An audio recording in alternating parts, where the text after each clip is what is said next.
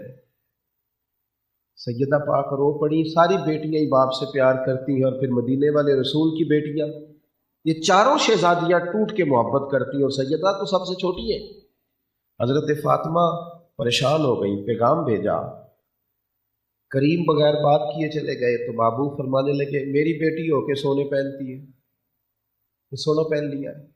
حضرت سیدہ نے وہ سونا بیچا، ایک غلام خرید کر آزاد کیا، اللہ کے رسول راضی ہو گئے۔ کیوں؟ اس لیے کہ اگر سیدہ بھی سونا پہنے گی تو قیامت تک جس باپ نے اپنی بیٹی کو یہ کہہ کے دلاسا دینا ہے نا کہ پتر اگر تیرے پاس نہیں تو مدینے والے کی بیٹیوں کے پاس بھی نہیں تھا، وہ تسلی کس نام پہ دے گا؟ ہم نے نا زندگی کو مشکل سے مشکل کرنا شروع کر دیا ہے۔ کچھ قاعدہ بنائے، کچھ چیزوں میں تو لے آئے، کچھ چیزوں کو تو تھوڑا آسان کریں۔ آخری بات یہ ہے، نبی پاک کی ایک سنت ہے، کم و بیش ہر جگہ عرض کرتا ہوں، یہاں بھی عرض کرتا ہوں، حضور کی ایک سنت ہے۔ نبی کریم نے فرمایا تھا، ترمذی میں موجود ہے، فرمایا اے انس، اے میرے بیٹے، تم سے ہو سکے تو صبح اس حال میں کرنا کہ تمہارے دل میں کسی کا بغض نہ ہو، اور فرمایا یہ میری سنت ہے۔